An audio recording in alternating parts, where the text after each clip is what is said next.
Hello guys, welcome back to my channel, and for today's video I will be talking about IT support roles and responsibilities. So I will be talking about the main roles and responsibilities that IT support does on site, and this is not applicable to all of the IT support roles out there, especially entry-level roles, especially for the customer service tech support and the call center tech support. So this is more on the on-site IT support. This is applicable for IT roles that are supporting the internal users and the company. So what I will be talking about today may not be true to all the other IT support roles, but this is just like a general main responsibilities that were based on my experience and also based on what I see in job postings. So I just want to give you an idea to all of the people that are gonna transition or want to transition to the IT field or the tech field, or to those who are interested in getting into IT but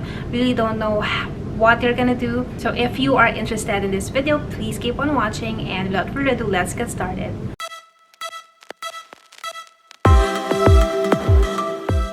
So I think IT tickets is part of every IT professional's job. It is one of the main tasks and responsibility that we IT professionals do on a daily basis. IT tickets is where the user submits their issues and requests and how we resolve their issues. So this is probably one of our main responsibilities in IT support, and you should be expected to take tickets and manage your tickets as well. And also learn the ticketing system, how to assign your ticket to yourself, how to escalate a ticket if it needs to be escalated, how to resolve and close the ticket, how to communicate to the users on the ticket and such. So this is one of our main responsibilities. But IT support's job is not just limited to taking tickets and resolving computer issues.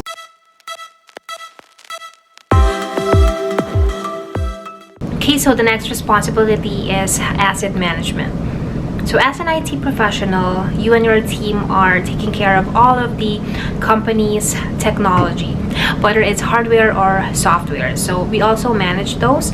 We usually have a system where we do the inventory for all of the hardware and devices that are assigned to the users and all the assets that we have. And also for software licenses, we put our licenses in there, when it will expire, when we need to renew it. So we have to take care of those as well. So some of the systems that are used for asset management are the ticketing systems like ServiceNow and Fresh Service. That also comes with asset management. So that's also where we can assign assets to users. For example, if you gave a laptop to a user, that's where we can assign it so we can better manage all of our assets. Also, asset management is not limited to assigning new devices to users. We also have to retire our old assets and remove them from the system if, for example, we have recycled them. So we are not accumulating all these stale assets that we are no longer using.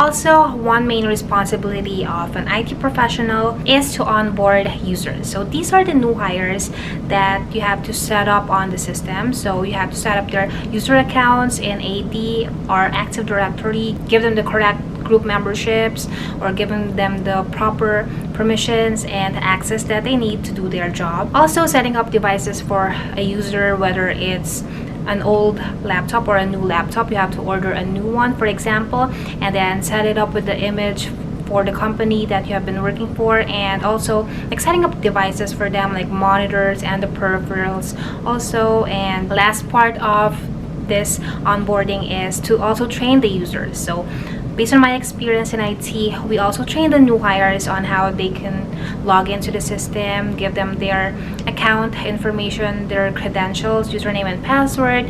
Also training them on how to use the system, like using the ticketing system, if they have any issues, how to submit a ticket, and all of that.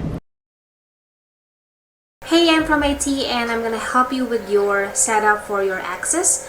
So let's get started with your email account, and you can sign in with a new account in gmail.com, and your email address should be your first name dot your last name at thecompanyname.com.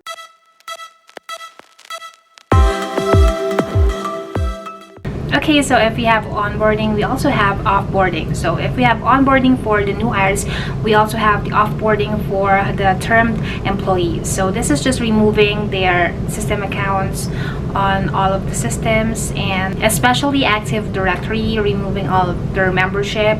Also, it's up to the company if they want to just disable the account for now, or they want to remove or delete the account completely. It depends on the company policy. So removing them from all of the systems.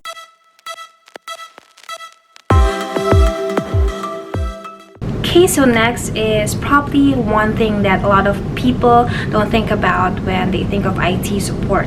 So if you are in IT support or IT in general, documentation is gonna be a main part of your job as well. So in IT, based on my experience, we have been documenting a lot of things, and documentation is really a part of our job, especially if we have new software that we install. We always need to document how we install that software. So if we need to install it again, for example, after like 3 or 5 years, we have a documentation that we can refer to, because sometimes if someone probably installed that system and they left the company and they're the only person that have installed it before, and you're trying to figure out now how to install that software, it's gonna be hard and it will take you a while, instead of just having the documentation right there. And just so aside from software installation, we also document how-tos, like how to do this, how to solve this. Also, if there are like unique computer issue that we have encountered, we also document the step-by-step process and how we resolve that. Also, we do a lot of documentation for vendor contact information also, because we always work with vendors for third-party software or hardware. Also, based on my experience, I really like to put documentation in the tickets as well, especially if there's like a common issue that has been reoccurring. I like to like put all the troubleshooting methods that I did, so if someone else encounters that issue, at least they can reference another ticket. They can just search for a ticket with the same issue and they can see the resolution. It won't like take too much time to resolve a person's issue. So it's really also good practice, best practice, to document on tickets as well for the unique issues that you have encountered.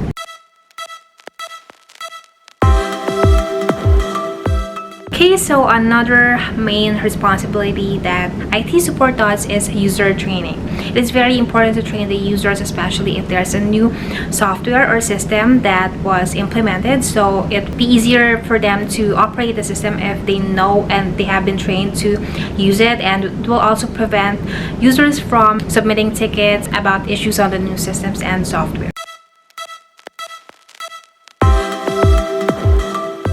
Okay, so implementing IT projects is also one of the main responsibilities of an IT professional. So as I've said earlier, the IT team handles all of the technical aspects in the company. So we also implement projects, especially if we are upgrading to new software, upgrading to new devices, upgrading with a new technology. Okay, so some of the examples of IT projects are building conference rooms, adding and upgrading access points, and virtualizing physical servers.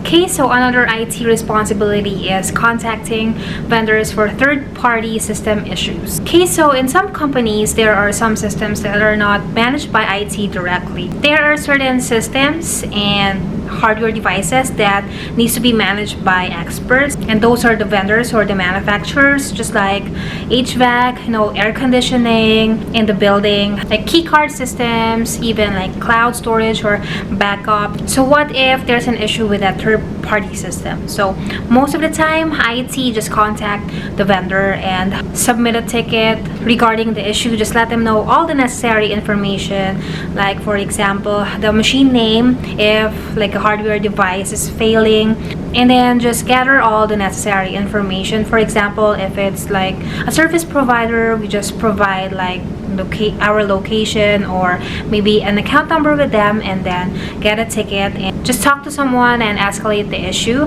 depending on the priority. So most of the time we just contact third party for that because we really don't have direct access to the systems.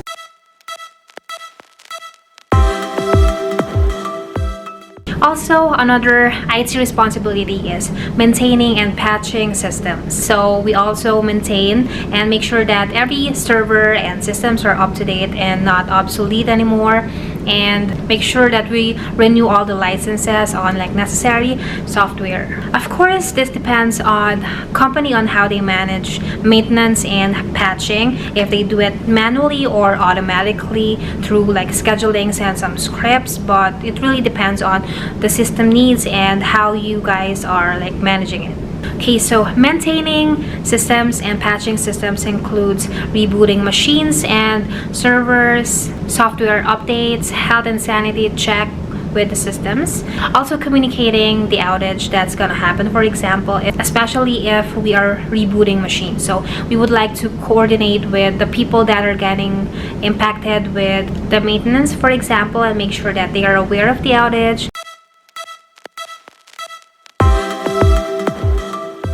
Okay, so last on my list for IT roles and responsibilities is purchasing. So this is at the bottom of my list because I think it depends on the company and your department who handles the purchasing for like IT equipment, whether it's software or hardware. So based on my experience, the IT department purchases all of the equipment for all of the employees, especially the machines, servers, laptops, any workstations. And there may be other company that assigns that responsibility to a different team, like the purchasing team or accounting team. But if it's part of your IT team's responsibility, what is usually involved in purchasing is like researching for the appropriate laptops and machines that you're gonna be ordering, and making sure that that's all in the budget, because there's always a budget for like certain projects. We have to make sure that we have always replenish our stock of devices and our inventory. For example, we just ordered new monitors so that if people would ask for a new one, we have it in stock in here. Okay, so I think I covered everything, all of the main IT roles and responsibilities. And if I missed anything, please comment it down below. And I hope you learned something from this video and got some idea if you are interested in getting into IT or planning to transition into the tech field or IT support especially. Thank you so much for watching my videos, and I hope to see you guys on my next video.